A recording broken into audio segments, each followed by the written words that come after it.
os seres vivos. No caso, o ramo da biologia que descreve toda a nomenclatura e também a classificação dos seres vivos é denominado de taxonomia.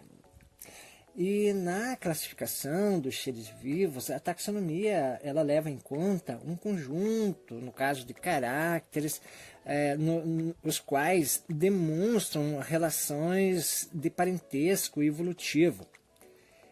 E assim, ela vai estabelecer as linhas de evolução, no caso dessa espécie, desses indivíduos, né?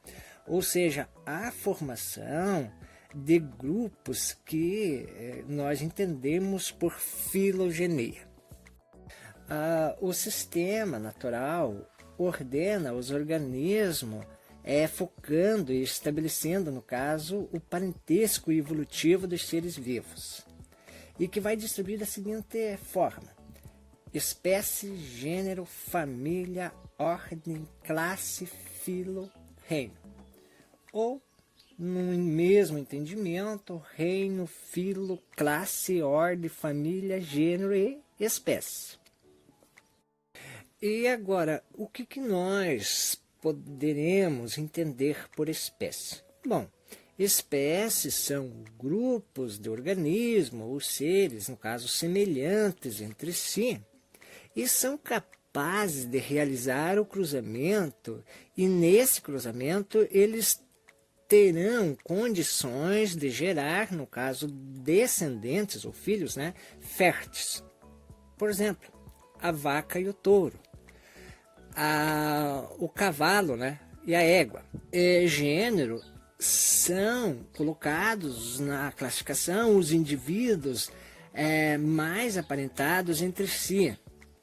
E estes indivíduos, eles não são capazes de realizar o cruzamento. Por exemplo, bastante típico que nós podemos colocar aqui, a jaguatirica e o gato do mato. E numa eventualidade de um cruzamento forçado entre esses indivíduos, até pode gerar filhos, porém, esses filhos serão híbridos ou não férteis.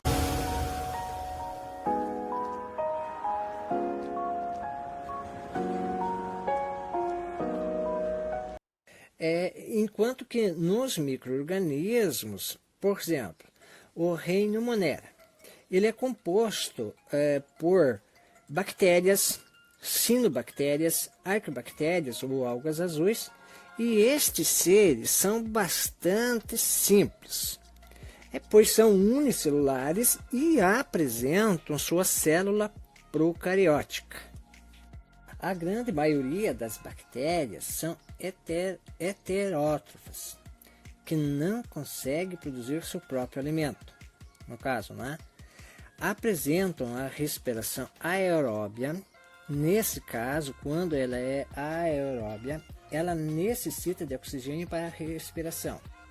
E também existe espécies de bactérias que são anaeróbias, que não necessita de oxigênio na sua respiração.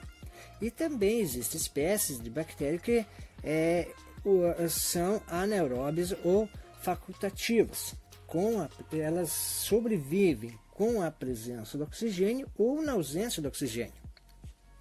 As bactérias, elas apresentam uma diversidade quanto às suas formas, por exemplo, as formas físicas. No caso, pode ser cocos, e eles vão agrupar-se formando um consórcio ou colônias, né?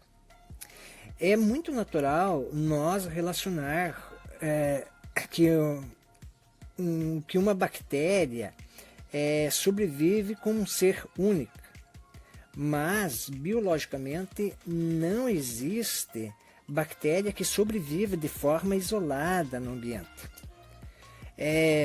Pois normalmente as bactérias elas convivem em condições de consórcio, formando um agrupamento, no caso de mesmas espécies, ou com espécies diferentes, ou com outros micro-organismos.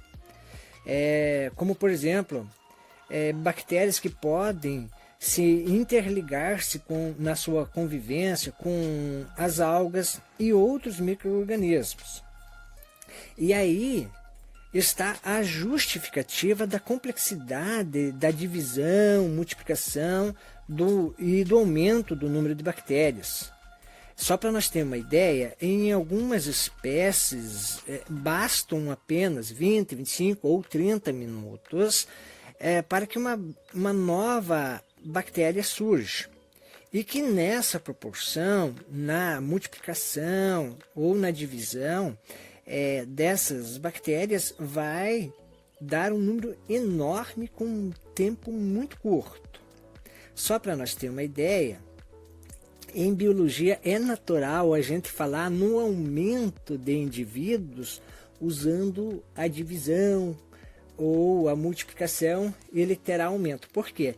Porque quando na reprodução das bactérias, elas vão se reproduzir por cisparidade, ou por divisão, ou por multiplicação. Uma bactéria, ela vai se duplicar, vai se formar duas. Das duas vai alterar para 4, de 4 para 8. Então, por isso que é considerado divisão ou é considerado multiplicação, que é considerado aumento na reprodução das espécies.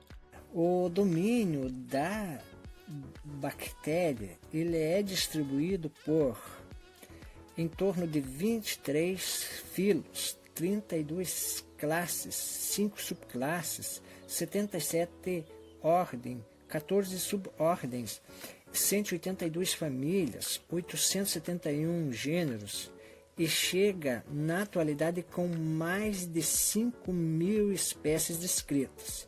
Só lembrando que com o correr do tempo vai aumentando o número de espécies descritas ou de filos, classes, assim por diante. Assim acontece na ciência em todas as outras espécies, não só a questão das bactérias.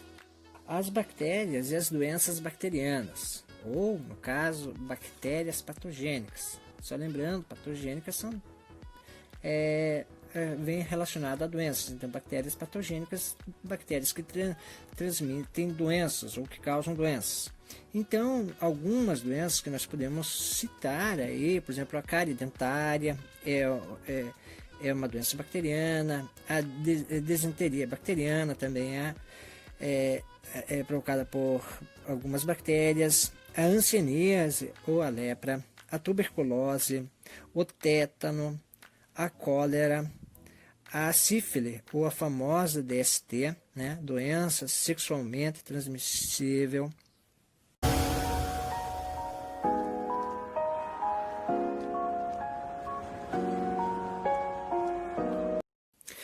Quando se fala em micro-organismos, geralmente a gente tem a tendência de relacionar com doenças, ou relacionando a micro-organismos patogênicos, mas não, nem todos são patogênicos, nem todos são tão prejudiciais para a nossa saúde ou para os organismos, enfim. Só para nós termos uma ideia, por exemplo, o protozoário, a maioria deles são protozoários que causam muitas doenças, mas existem protozoários, por exemplo, que fazem uma simbiose por exemplo, com os ruminantes, onde esses protozoários ajudam na digestão da celulose, no caso do pasto, do ruminante, onde dá essa condição do aproveitamento do ruminante na sua digestibilidade.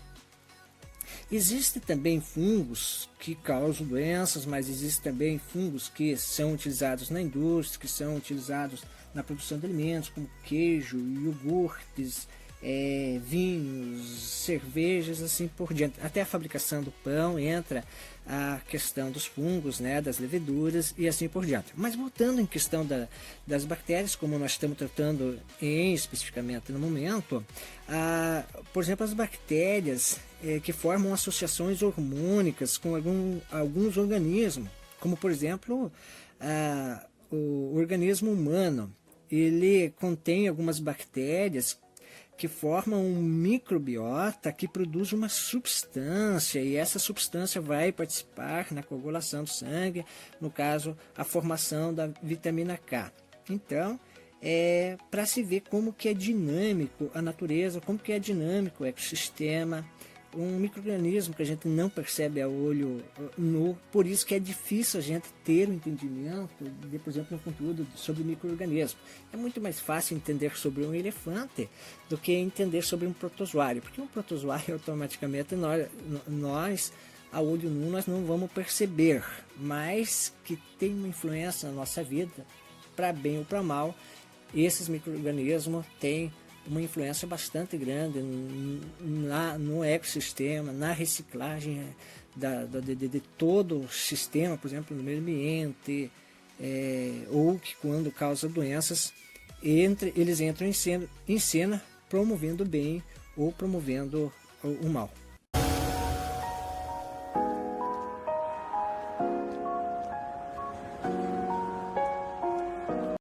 As bactérias que infectam, no caso, as raízes de leguminosas, como por exemplo a soja, o feijão, a alfafa, o amendoim, a ervilha, etc., né? E formam nódulos.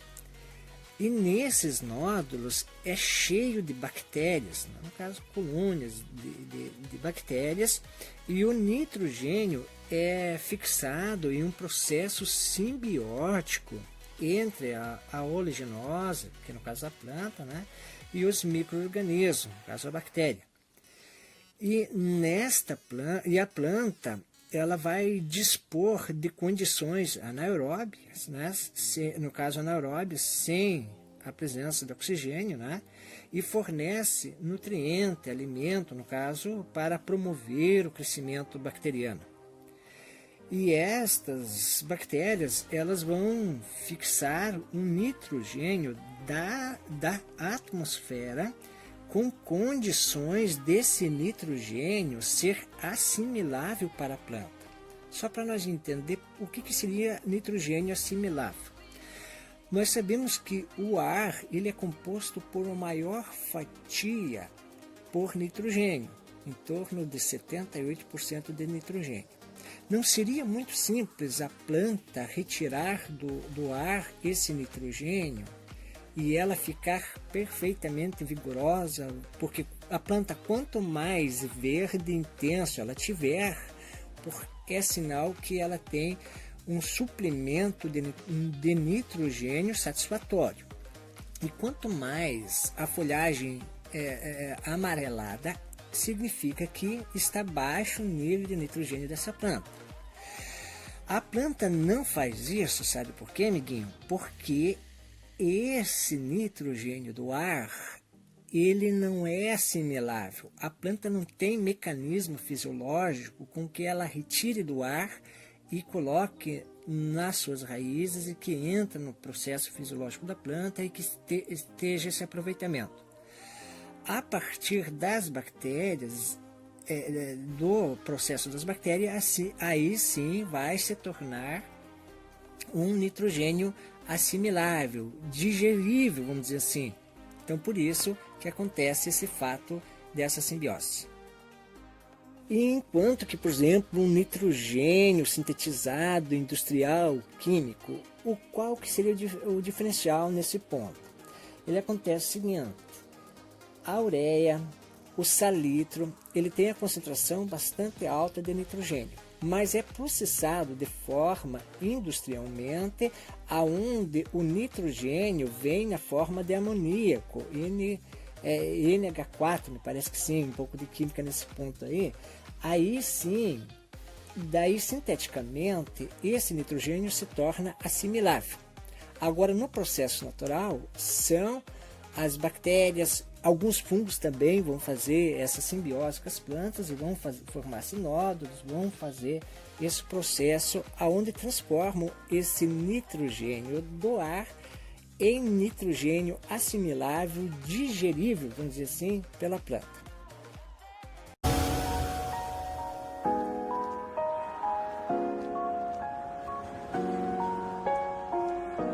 Alguns hormônios também podem ser obtidos pela ação de micro-organismos, como por exemplo a insulina, que é produzida a partir de bactérias.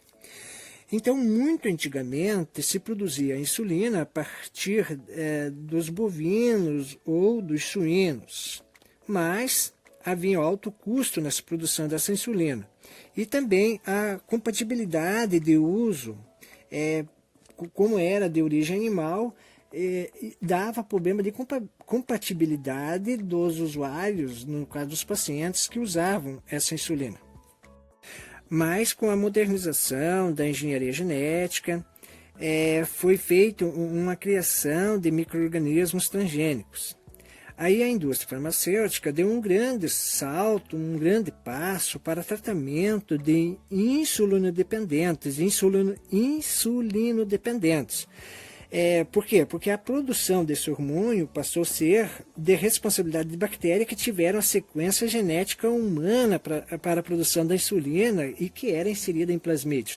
E a partir daí, não só que beneficiou a humanidade com baixo custo de produção, mas o fator principal que beneficiou a sociedade no mundo todo é que essa insulina ficou perfeitamente compatível com todos os usuários. Por quê? Porque essa insulina começou a ser produzida geneticamente de origem humana. Biorremediação é um processo que usa os micro-organismos, como fungos, bactérias, para amenizar ou reduzir ou até remover contaminações no meio ambiente. E esse processo é considerado biodegradável.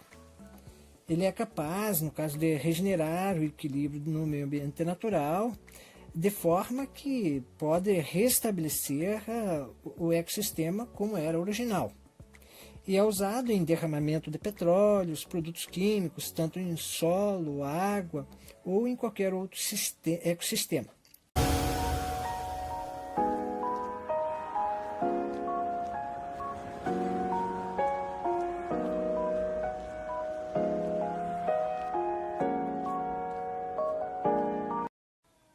Então, gente, a partir de hoje, em todos os vídeos, nós vamos colocar uma ou duas questões do Enem. E para hoje, nós escolhemos uma de 2012, do Enem, né? Então, a questão diz o seguinte: há milhares de anos, o homem faz o uso da biotecnologia para a produção de alimentos, como pães, cervejas e vinhos. Na fabricação de pães, por exemplo, são usados fungos unicelulares, lembrando o formato de uma única célula, chamados de leveduras, que são comercializados como fermento biológico. Eles são usados para promover o crescimento da massa, deixando-a leve e macia. O crescimento da massa do pão pelo processo citado é resultado da letra A, liberação de gás carbônico. Letra B, formação de ácido lático. Letra C, formação de água. Letra D, produção de ATP. E a letra E, liberação de calor. Então, a letra E diz liberação de calor. Essa opção podemos descartar, porque no crescimento da massa não tem nada a ver com a liberação de calor, e não é o calor que vai fazer com que a massa se torne macia, que ganhe volume e assim por diante. A opção D, produção de ATP, não, porque a massa, o crescimento, até porque não tem necessidade de produção de energia, porque a ATP é uma certa energia. A opção letra C, formação de água, também não, porque no processo de crescimento da massa do pão, automaticamente não tem necessidade da formação de água, ou não é esse processo na lógica.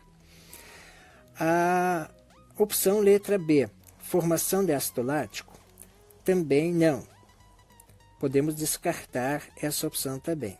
Então, perceba que está sobrando a opção letra A, a liberação de gás carbônico, e é exatamente o gás carbônico que faz com que a massa se ganhe volume, que se torne mais macia, porque ele, com o aumento do gás carbônico, pela quebra da glicose, no caso do amido, e vai produzir gás carbônico, e de fato esse gás carbônico vai fazer com que a massa ganhe volume. A segunda questão é do Enem de 2014. Diz o seguinte: o potencial brasileiro para transformar lixo em energia permanece subutilizado. Apenas pequena parte dos resíduos brasileiros é utilizado para gerar energia. Contudo, bons exemplos são os aterros sanitários, que utilizam a principal fonte de energia ali produzida. Alguns aterros vendem crédito de carbono com base no mecanismo de desviamento limpo, MDL, do Protocolo de Kyoto. Essa fonte de energia subutilizada, citada no texto, é o A. Etanol obtido a partir da decomposição da matéria orgânica por bactérias. B. Gás natural formado pela ação de fungos decompositores da matéria orgânica. C. Óleo de xisto obtido pela decomposição da matéria orgânica pelas bactérias anaeróbias. Letra D. Gás metano obtido pela atividade de bactérias anaeróbias na decomposição da matéria orgânica. Gás liquefeito de petróleo obtido pela decomposição de vegetais presentes nos restos de comida. Vamos analisar a opção letra A. Etanol obtido a partir da decomposição da matéria orgânica por bactérias. Não, o etanol não é esse processo não vai gerar o etanol de forma nenhuma, como diz meu amigo, nunca. Então, está descartado a letra A. A opção letra B diz gás natural formado pela ação de fungos decompositores da matéria orgânica. Bom, quase que confunde. Por quê? Porque esse processo vai produzir um gás natural, sim. Porém, quando você analisa a sequência da afirmativa, diz formado pela ação de fungos decompositores da matéria orgânica. Podemos descartar essa opção porque a formação vai ser de um gás natural, tá? Mas por ação de atividade de bactérias e não por fungos. Então, a letra B também descartamos. Então, podemos descartar a opção letra B. A letra C diz óleo de xisto obtido pela decomposição da matéria orgânica pelas bactérias anaeróbias. Que entram em cenas as bactérias anaeróbias, isso é fato. Mas jamais eles vão produzir óleo de xisto, meu amiguinho. Então, essa opção, a letra C, podemos descartar sem medo. Agora vamos analisar a letra E. Gás liquefeito de petróleo obtido pela decomposição de vegetais presentes nos restos de comida. Bom, não, também não, porque não seria um gás liquefeito de petróleo, né? Porque ali é uma decomposição de bactérias anaeróbias e que automaticamente vai entrar só matéria orgânica, né? Não vai ter nada de resíduo de petróleo. Então, também essa questão letra E podemos descartar, que não vai produzir um gás, mas não um gás liquefeito de petróleo, porque vai produzir um gás natural, como o nome já diz, né? Agora sim, é hora de comemorar. Chegamos à dedução das 5 opções, descartamos 4, ficou a quinta, que é a letra D, que diz gás metano obtido pela atividade de bactérias anaeróbias na decomposição da matéria orgânica.